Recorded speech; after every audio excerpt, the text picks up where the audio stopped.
Welcome to the Getting to the Root of It podcast, where our mission is to unearth the power and potential of the CBD hemp wellness industry. Grab a seat as we root out the myths from the marketing and discover the science-backed benefits of this popular plant medicine. Hosts Bob Finnegan and Sarah Nilsson shoot it to you straight to help you make educated choices regarding hemp-based wellness. Hello, and welcome to another episode of Getting to the Root of It with Sarah and Bob. And I am really excited about our episode today. You're going to be so glad you turned in. We have an awesome guest that we have been trying to get some time with since we launched. And here is the day, the big day. And before we get into introducing our special guest, Bob, yes, what's going on? How are you? I'm busy and staying healthy, staying sane. Things are great. Staying sane? Sure. Are you sure? just had another birthday, so rounding the clock here. I'm not counting those, but happy to be alive. Happy to be on the podcast. I really feel like the older we get, the less like the number, right? I mean, I know you're not 50 yet, but we're the same age, so we'll just keep it at that.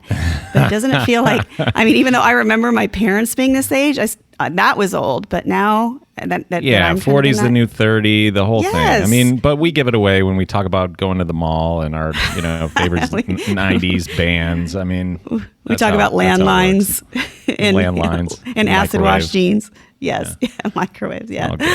Oh, gosh. Well, I am super excited to have our special guest, CEO of Green Compass, Sterling Cook, on. And Bob is going to give you the 411 on what we got going on with this guy. Yeah. Who is this Mr. Sterling Cook? Man of mystery. Yeah, we're excited to have you, Sterling. For those of you who don't know, Sterling is just an awesome guy, but has an incredible diverse background. He's been in significant leadership roles in a couple big industries, both in financial services and agriculture. He was the chief restructuring officer for one of the largest sweet potato distributors in the entire world. He was also a CFO in the produce industry, doing some really significant work in risk management, business development, as well as financial reporting and analysis, and just got a really great and amazing brain from a corporate leadership perspective, having worked with Wachovia and Citi and Smith Barney, Morgan Stanley, Wells Fargo advisors, and many more. But I think more interesting than that, Sterling has been a real proponent for the North Carolina Hemp Pilot program since its inception, and what that can bring to the state. And in that journey, Sterling is a co-founder of a company called Green Compass, which is one of the fastest growing hemp wellness companies in the country, and has just seen such significant growth due to his leadership and his innovation and his entrepreneurial drive. He's co-founder with his wonderful spouse, Meredith Cook. And we're just super excited to have you today, Sterling. So welcome. Thanks, Bob. Thanks, Sarah. I appreciate you guys having me on this morning. You could be the most interesting man in the world, Sterling, after that intro. Yeah, that intro, Bob, you did a good job there. I don't know how interesting I am, but I appreciate it. That definitely sounds interesting. I want to talk to that guy. Well, it's always awkward to hear your own description. I know that for me, that's always an interesting listening exercise. But my old friends used to say, well, what can we say about Bob that he hasn't already said about himself? That age-old joke. What about Bob? Anyway, well, we're super glad to hear you. So Sterling, having all that said, your experience here in the last couple of years, building quite a rocket ship with Green Compass, but what got you started? Tell us a little bit about that background and that journey, starting back in agriculture, and what that was like, and kind of where you began. Yeah, absolutely. Agriculture's been a part of my life since I was a child. I grew up in a small town in eastern North Carolina called Wilson, North Carolina. We make a joke that we always call it Wide Awake Wilson because it is not as wide awake as it used to be. But at one point in time, it was really known as the tobacco capital of the world. And what I mean by that is it was the largest growing region for a couple of centuries here in the U.S., where the majority of the tobacco was grown. It started, way back when there was an increased need for high quality tobacco in England and the rest of Europe, and as the United States continued to grow, it just became kind of that mecca, and it still is to an extent today. There's been a major reduction in tobacco use, which is great. It's not a very good product for you, so it's a good thing from that aspect, but a bad thing from an agricultural income standpoint in Wilson, surrounding counties, and for the rest of the country for that matter. But my grandmother did many of the farmers shift from tobacco into other types of produce? I know we mentioned the sweet potato side. Yeah, they absolutely did. My grandmother was from a small town outside of Wilson named Kinley, North Carolina, which is about a stoplight, maybe two. And she grew up. Her father, my great grandfather, was a sharecropper there. So, having the infrastructure in and around, not just Wilson, but it was like this across the country. There was a lot of infrastructure built to help support small farmers. Right. Back then we didn't have the technology, we didn't have the machinery, we didn't have the imports that we have today. So there was, the small farmer and the small family farms were much needed. So that transition over the past 50 years has been very dramatic. What used to be a very solid infrastructure for small family farms is now turned into large industrial farms. We see a lot of imports. We see, seasons getting longer and longer with the new technology and the chemicals and pesticides that are being used these days. So, when I was a child growing up in Wilson, if I had 25 friends, 20 of them's fathers were somehow associated with ag or tobacco, whether it was chemicals or sales or whatever. So the ag economy is still the largest economy in North Carolina. The vast majority of that is forestry, but the small family farms are they're almost non-existent, which is sad to say, because a lot of the new generation farmers, it's just getting tougher and tougher out there to make a living, and there's a tremendous amount of overhead that goes into a farm operation, and a lot of time and a lot of risk. Yeah. So we have seen across the U.S. Over the past half a century or so a definite tremendous decrease in the amount of new age farmers kind of coming into the fold.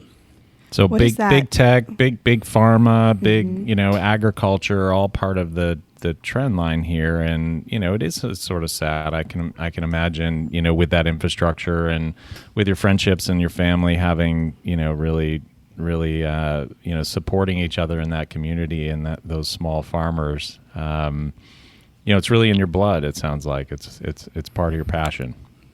Yeah, it definitely is. Every summer we'd get out of school and we'd spend the summer in a small town called Faison, North Carolina. And back in the late 80s, early 90s, Faison, which is just a dot on the map these days, but it had one of the largest open air produce markets on the East Coast. And, it really also helped, like I was describing earlier, present an outlet for small farmers to grow various produce, squash, eggplant, string beans, whatever came through there. Because back then, the seasons followed the East Coast. And what I mean by that, a lot of the Northeast buyers of produce that would go into Philadelphia and New York and Boston would start in Florida, because naturally it was hotter in Florida. You get your first crop in Florida, and then it goes into Georgia and then North Carolina all the way up to Michigan. Now it's, if you go to the grocery store, if they're out of one thing, you're kind of scratching your head why. There's imports coming from South America, Florida and Georgia have really increased their technology side of things and been able to really expand their seasons. There's been new varietal development, what has to do with a lot of GMO and a lot of big ag interest there. So a lot of money's flown in, is going to flown into that side of the business, and it really pushed North Carolina out, and it pushed small farmers out because you can't compete. So what was that transition from that time period? I think it's so fascinating, and Sarah and I have discussed this in from a health perspective on the podcast and prior episodes, but that transition into the hemp side of it, and really, how did you enter into that pilot program and really being a proponent of what hemp can bring to the state, knowing that we're in this global economy, and we don't really know many times where our food product is coming from and where things are sourced or grown. Yeah, and that's a scary thing, at least to me. Not knowing what goes into growing the crops, and I was there when farmers were planting and would see the skull and crossbone signs that they had to put in their field because they sprayed some type of insecticide into the soil before planting. Scary. And then I also saw a lot of these farmers that when I was a kid, I always envisioned small farms, they're eating healthier than everybody else, but I just started to see time and time again, and still see, a lot of these farmers that, end up having just, really off the wall, different types of cancers and other blood disorders and just random things that, it's where is this stuff coming from? And, and to me, it's easy to see where it's coming from. It's coming from the use of pesticides, herbicides, other chemicals, over years and years and years, some of which, continue to get banned by the EPA. There was an EPA ban on a chemical just a couple of weeks ago that I remember our farms using, 5-10 years ago, and, the EU, the European Union, I mean, they've really surpassed the U.S. as it pertains to, really banning harmful chemicals and even things in cosmetics. I mean, cosmetics in the European Union compared to that of the U.S., I mean, there's vast differences there. But consumers they don't know. They don't know. But so seeing that transition from the late 80s, early 90s, they ended up closing the Face and Fruit and Vegetable Exchange. I believe it was in 1999. So it was a very fast transition. And soon after that, there was they called it the tobacco buyout, which is where the government kind of came in and pretty much paid farmers not to grow tobacco anymore. And that worked for a little while because they were getting annual payments. And then a few years ago, that shut off, and the farmers aren't getting that income anymore. So everybody was kind of trying to pivot and figure out, all right, where can we flourish and stay in ag? And that's where sweet potatoes became a huge commodity in North Carolina. Not necessarily by acres grown, even though I know last year they grew over 100,000 acres in the state, which is by far the largest sweet potato producing state in the United States. California comes second to that. Wow. But a lot of folks started pivoting to that. You could use a lot of the same equipment, and the soil types for tobacco and sweet potatoes were very similar. So the sweet potatoes really kind of helped put North Carolina on the map after the tobacco decrease in acres that we saw. And with that comes anything else. Just more and more acres. There's only so much demand. Then you've got 40 to 50 competing brands competing on price. So that market has definitely seen a decline over the past 4 to 5 years as well. So everybody's always looking for the next thing. What's really gonna be the next commodity that's gonna keep a lot of these farms alive? And in 2014, the Obama passed a Farm Act that made hemp essentially legal and put hemp guidelines in the hands of the individual states. North Carolina was one of which adopted the North Carolina Hemp Pilot program. And two of our partners in Green Compass, who handle the farming and the operation side, Adam and his brother George, they were two of the first in the state to get their hemp licenses. And I've known Adam and George since I was a kid. Their family was also in the sweet potato business, so we were always friendly competitors, if you will. Right. And, very, very, very like-minded. So, my wife Meredith, who is really the vision behind Green Compass, she started using CBD products, I don't know, 10-ish years ago, 8, 9, 10 years ago, something like that. And I had never even heard of it. I didn't know what CBD was 10 years ago. And she saw some pretty good benefits from it. And I started trying it and saw benefits from it and started asking questions. What is this? Where does this come from? What is it? And then, okay, this comes from hemp. Interesting. A plant can do this. And simultaneously, we were also, I was still in the sweet potato business at that time, and we had started pushing a USDA organic sweet potato program because I could see a lot of the chemicals that were being used, and as a child, I mean, my kids, their first food was like mashed sweet potatoes. You can buy them. I think a lot of kids, you can buy them in little baby food containers, but just kind of putting two and two together, it kind of scared me a little bit. What are we feeding our children? Wait, what are we feeding ourselves? Exactly. What goes into this mass production? And it's pretty scary. I mean, a lot of people back then, this was 6-7 years ago, thought that, oh, that's organic, that's just a fad. That's just a marketing gimmick. It's like, no, there's something to it here.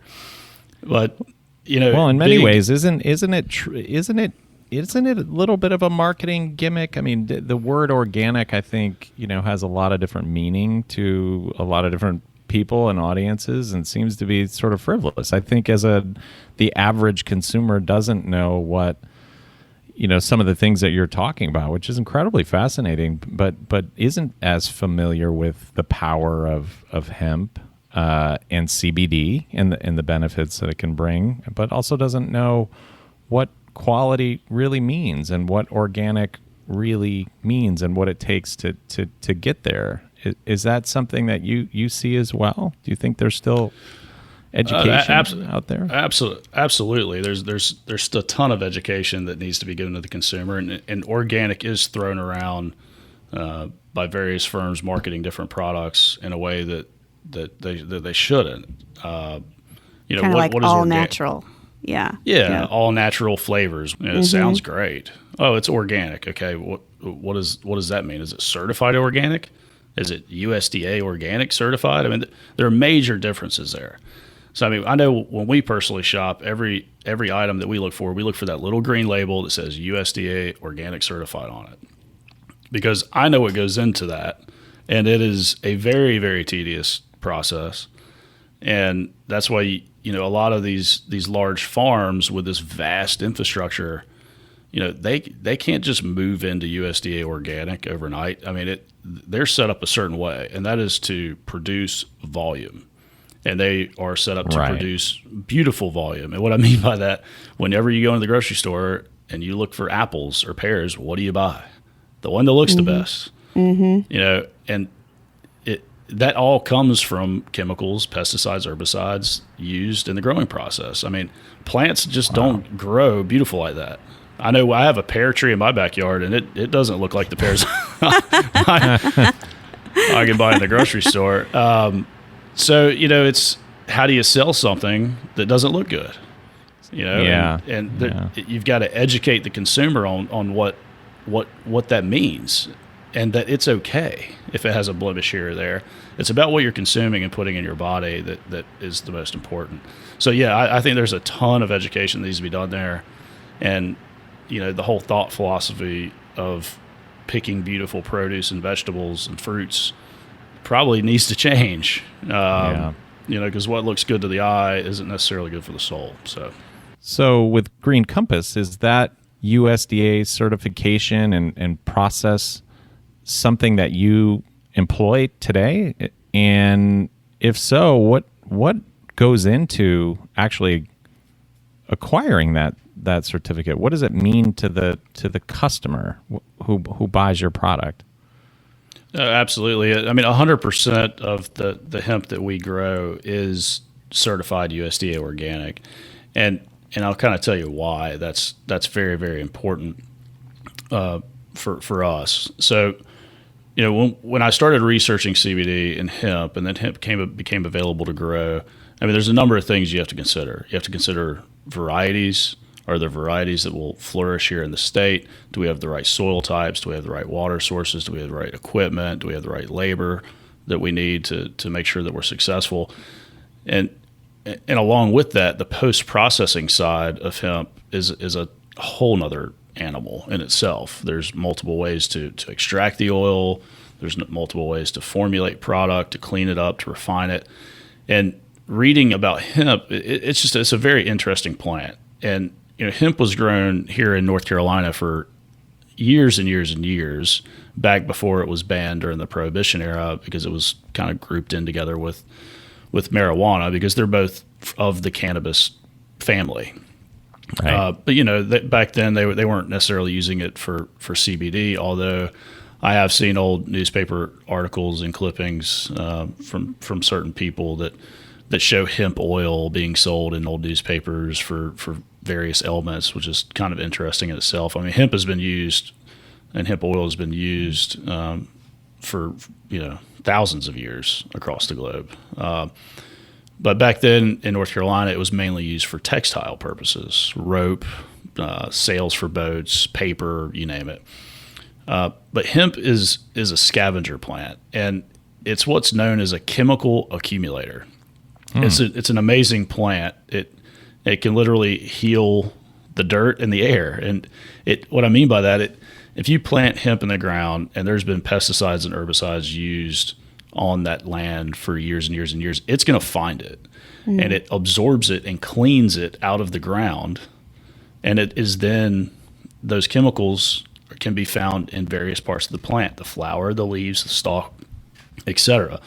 Wow, that's fascinating. There's been, it's very interesting. There have been numerous places across the globe where hemp fields have been planted to help clean up radioactive waste. In China, it's planted to help clean the toxins out of the air.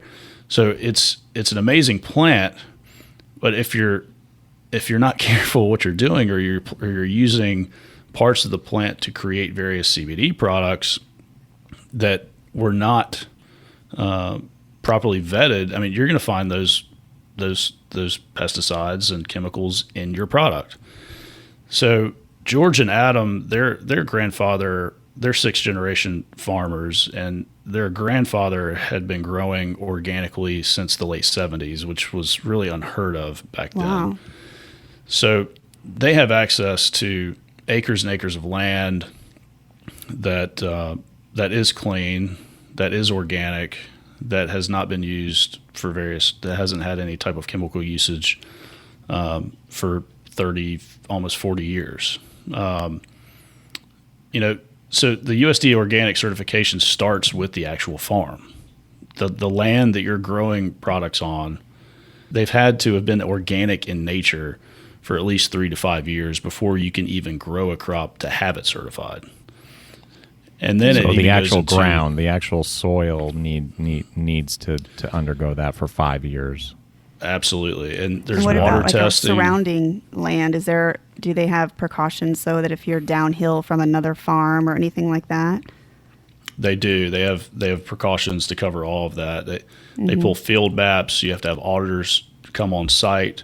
They test water sources. They test soil. They test clippings from the crops that are being growing there to make sure that there are no harsh chemicals being used. They look at all the crop production records, all the inputs, and they look at these for years back. So this is legit. Yeah. Oh yeah, it's no joke. There's only certain seed sources you can use because they don't want any kind of GMO. So what this process does, it allows the U.S. government to put a stamp on your product which says it's USDA organic.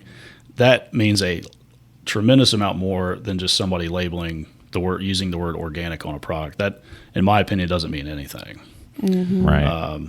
So we've chosen to go this route, not only with the hemp that we grow, but the other commodities that we've been growing over the past years, because it's just very important. The goal in starting Green Compass for us was because we could not find a trusted source for CBD products that we could give to ourselves and to our children. I mean, they weren't there. Let me ask you then, so if you're starting with organic soil, organic seeds, you grow it organically, you've got the certification, what about, the oils or the other things that go into your products? Do they all have to go through the same process and, so that the final product is also certified? Or tell us a little bit about how that works. Yeah, they absolutely do, Sarah. So it's when the USDA is looking at this, they're looking at it from two different standpoints. They're looking at it from manufacturing various products, and they're looking at it from the standpoint of what's being grown that ends up being an ingredient in a product. So there are various crop certifications, and then there are various they call it handling certifications. So the handling certifications come into play. We use various essential oils in our products. We use MCT oil as a carrier oil for some of our CBD products in tincture format. All of those ingredients also have to be USDA organic certified to be able to claim that your product is USDA organic certified. And that process, like I said, is very stringent. I mean, auditors come in for days, weeks at a time. They look at all your invoices. They look at all the certifications. They make sure that none of it's fabricated. They look at all of your traceability reports for what products went to what customers, and look at your inventory analysis. I mean, it's very, very intense. And, it's very easy for USDA organic certified products to be at least twice as much as conventional. Very, very easy. Because, in conventional, you've got synthetic ingredients, you've got ingredients from all over the globe. You don't know how they were grown, how they were made, where they came from. Without a USDA organic certification on any type of fruit or vegetable, it's really the only way to trust what you're eating and consuming. Would you say when it comes to hemp and CBD and all the products that Green Compass specializes in, that having that certification not only says, okay, we're legit, this is where it came from, we're not using pesticides, but at the end of the day, does all of that process, in your opinion, have an effect on the efficacy of the product to the consumer? Like, is it something like, if I'm going to pay twice as much, am I going to get more benefit, the health benefits I'm looking for when I go looking for CBD? It's really incredibly scary on not knowing what you're getting with the chemicals and the processing and thinking about the soil. I mean, it can be mind-boggling. But yeah, I was also curious: does it work? Does it work better? How Yeah, and to take it a step further, the CBD market is completely unregulated right now. The CBD market needs regulation from the federal government, from the FDA.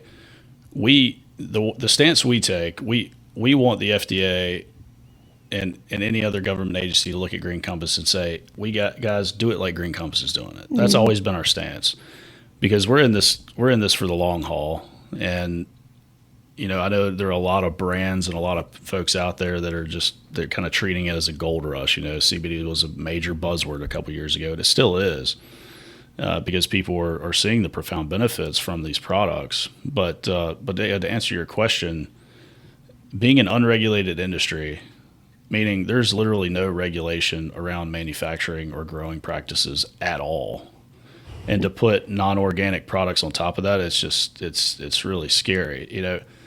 As I was talking about earlier, post-processing, other than farming, is a whole different ballgame. You've got to get the oil out of the plant. How do you do that? Well, you do that by extracting the oil using various processes. The cleanest way of extracting CBD oil and other minor cannabinoid oil out of hemp is through a CO2 extraction process, which is more expensive than any other process, more time consuming than any other process, and you get lower yield than any other process, but it's the only way to do it effectively and clean. I mean, there's a lot that goes into it, and we're using heat and pressure to naturally excrete the oils out of the plant. The vast majority of large CBD producers are using ethanol extraction, butane, propane, hexane. Oh my God. They're using some type of a gas or chemical solvent to extract the oil. It's affordable, it's fast, it's cheap, but it is not a good quality product. I mean, there have been a number of products that we've tested out there that have residual solvents in them, that have heavy metals in them, that are testing positive for pesticides, and to tout that those products are benefiting you because you're taking CBD. Yeah, CBD helps, but why would you take CBD to help you and putting butane and propane in your body and heavy metals in your? I mean, it just doesn't make any sense. Right. It's like I said, it's an unregulated industry that needs regulation, and we are working with the FDA and other government agencies to push regulation forward, because these products are very safe, they're very effective, and very clean if processed the right way. And until regulation comes down the pike, I mean, you're going to continue to see just literally thousands of CBD brands out there that don't have a USDA organic label on them because their manufacturing practices won't allow it. But still, a lot of those folks are probably thinking short term, and they're trying to make a buck on CBD products, where we have a different philosophy, which is changing lives physically, mentally, and we're seeing a lot of benefit from our customers using Green Compass products in that fashion.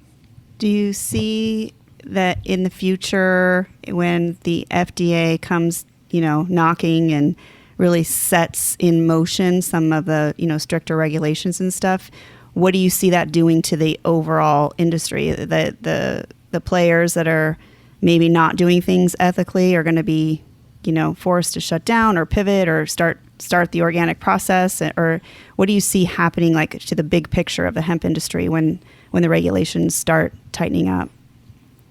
Yeah, just like we saw with the pandemic in 2020 last summer, a lot of smaller brands, went out of business because of the retail impact that COVID had. But to further that, I think that there are going to be a lot of people that cannot make those they aren't going to be able to make those regulations happen with their infrastructure, where they're buying their products, because everything is gonna increase from a price standpoint. Because right now you've got major manufacturers that are just unregulated. They don't have any food safety or quality control protocols. They're just pumping product out in the marketplace and putting a label on it for anybody and everybody that wants to give it a shot, to create their own brand. So I think there's going to be definitely some supply chain issues for those brands. I think that a CGMP, which is a good manufacturing processes audit, needs to be a part of this regulation. That's something that Green Compass already adheres to.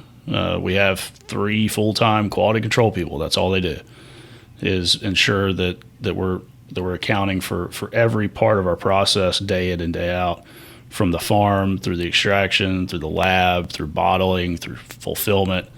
And a lot of these companies just aren't going to be able to do it. That's why we've just been trying to go ahead and get ahead of it. And there's been a lot of expense that goes with it, but we're doing it the right way. And we can sleep at night knowing that we're doing everything we possibly can to get the best quality product out to the market.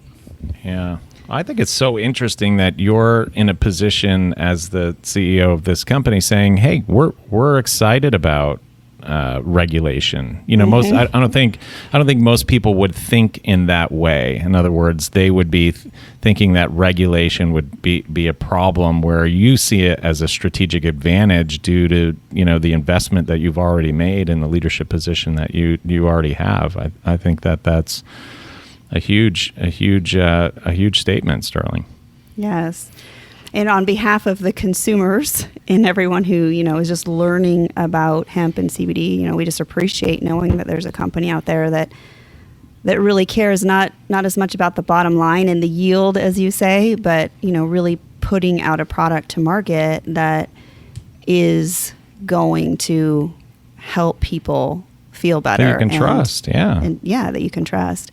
I mean, here's a plant that you say, cleans the air and cleans the soil in a highly unregulated market. That should really, really eye-opening for the average consumer that is out buying CBD products today and not knowing where they come from. And you can't see the defects in the apple in this case with the CBD oil, but be careful. It's a great warning, and congratulations on your success. Yes. No, thank you. Thank you very much. Before we let you go, Sterling, we like to ask our guests a couple of random questions to close out, just so we get to know you a little bit better, some sort of fun facts. Are you up for it? I think so, Sarah. Depends what the fun facts are. He sounded a little hesitant, Sarah. I don't know. Go easy. All right. I'm going to make these easy. I'm going to go easy on you. So first, as a child, what did you want to be when you grew up? Well, as a child, it's probably a lot of children, but I wanted to be a race car driver. North Carolina boy. Yes. Yeah. I mean, NASCAR was a big thing, and my uncle and my father took me to a race when I was 5 in Darlington, South Carolina, and Richard Petty and Dale Earnhardt. I've been there. Have you? Yeah. Richard Petty and Dale Earnhardt and all the big names were there, and I was hooked. I was going to be a race car driver, but now, you see that didn't happen. But, still could. That also an expensive endeavor. Yeah, right. Yes. What would you say is the best piece of advice that you ever received, either from a parent or a mentor? What was the best piece of advice you feel like you received? Well, growing up around ag and produce, I was told at a very young age, and it's just ingrained in my brain. I mean, quality is everything. If you want to be in anything for any period of time, I don't care what industry you're in, you've got to provide either good product or great quality work or great customer service. I mean, it's all got to be quality, and quality, in my opinion, will always allow you to continue your business for as long as you want to. I mean, it just all comes down to quality. I thought you were going to say, if you're not first, you're last, which is kind of the same thing. Robin's racing.